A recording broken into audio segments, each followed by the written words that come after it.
All right, guys, back over here at Jake's today working on his Forester. So the first thing we're going to work on today is mocking up and basically completing the whole intake portion of the car. So far, what we've done is we threw the bumper on to try and find a good placement for the air filter. The air filter is down in here in this opening. You can see it a little bit better there. It's held in place by vice grips, just so we get a good idea of clearances. We kind of picked a straight down position for the filter, mainly because there is an air inlet on the bumper right there, which is going to basically force feed air right to that filter, which is going to provide the coldest possible air we can get to the filter. The biggest thing we're trying to avoid with this setup is heat soak. The intake is going to be as far from the motor as possible, and then the filter obviously in the bumper is completely segregated from pretty much any heat. Once we get the piping all fabbed up, I'll finish weld it. We might even turn the wheel lock to lock just to confirm that there's going to be no contact made. But for now, we're going to go ahead and start working on this pipe, and I'll keep you guys posted.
So we got the pipe tacked up right now, so we're just going to stick it in there, give you guys kind of an idea of where it's going to be placed. So it's a little bit of a tight fit to get it into the hole, but once it's in the hole, it's going to be attached to the V-band. We're going to have to weld a tab on this portion just to secure it to the body. Once it's secured down there, if you look down below here, it's going to give us just enough room to mount the filter on here. The only thing we'll have to do once it's finished welded is I've marked it here.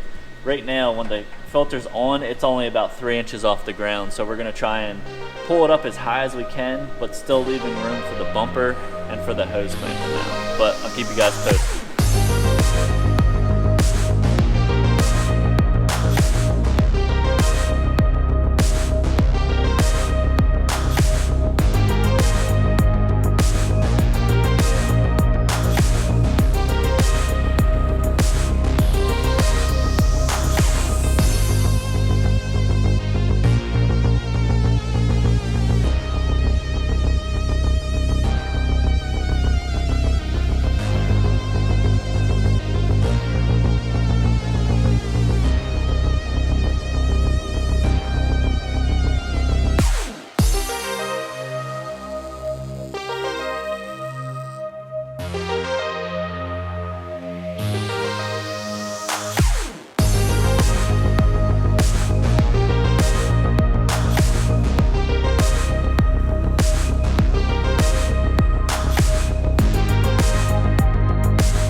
Now that the intake's all welded up, I'm gonna go ahead and stick it in the car, mock it up, fit the air filter on there, and then we'll stick the front bumper back on just to see, just basically to confirm everything is setting where we want it and there's gonna be no interference with bumper to air filter or vice versa.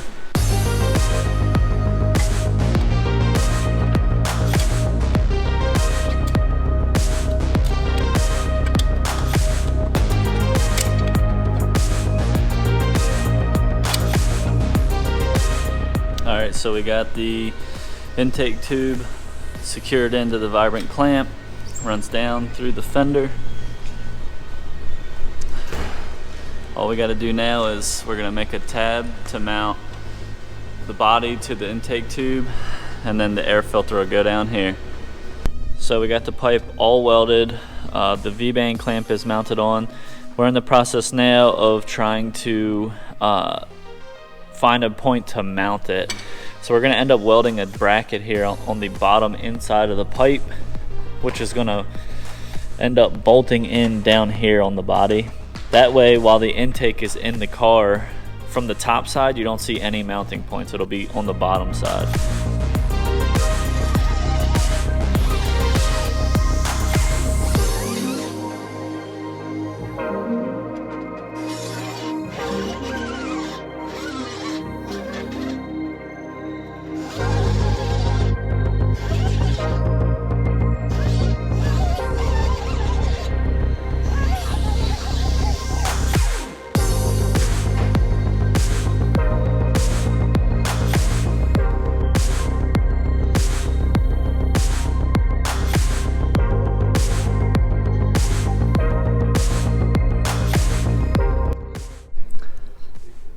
That man loves his new intake.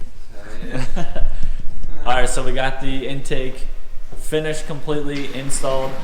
One thing we did do, the last part to the intake was the tab to mount it so it doesn't vibrate or wiggle. Got her installed. There is play in it right now just because there's no seals inside the vibrant clamp. And the bracket down here is not tightened, but we put a tab down here on the bottom. We put it on the bottom side mainly so that it's completely out of sight.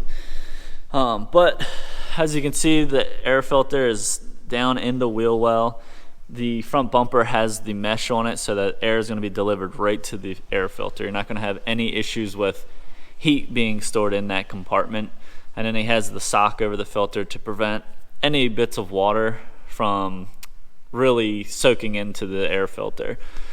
But now that the intake's finished, we have moved on to trying to mount this oil cooler, or excuse me, catch can. So we looked at all the ways to mount it, whether we were going to pick up off the firewall, but we ultimately decided to pick up the 2 bolts here mounting the pitch stop mount to the actual motor itself. So there's 2 bolts down here, and I've already been working on this bracket. So the bracket is going to go down here. It's going to bolt onto those 2 holes there. And then on the back side, let me switch hands. If you look at the back side of the catch can, there's 2 bolt holes there. So this mount is going to pick up these 2 bolt holes, kick back, and then we're going to put an L bracket off of this back side of this mount to go and pick up the 2 bolt holes on the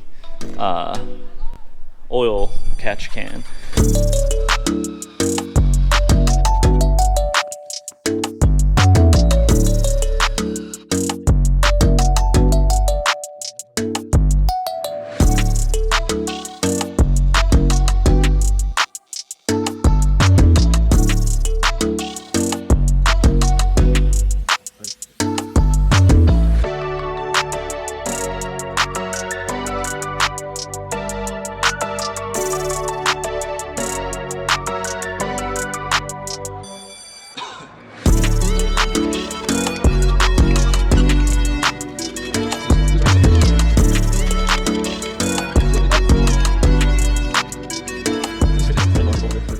Take her off and create later days. So the catch can is in its final resting spot now. We got enough room to where once the turbo blanket is wrapped tight, it's going to have about a 1/2 inch clearance between the hose on that side.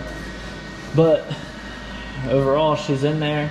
We got the bracket as small and discreet as possible. Jake is gonna paint the bracket black, just like all the other accessories and brackets that are in the engine bay already, to try and make it blend in with everything. It's kind of gonna look like it's just floating there. So the next step, as of now, is to do the exhaust cutout, which will be a very basic thing. It's basically cutting a foot-long chunk out and welding in the cutout portion. But yeah, we'll keep you guys posted.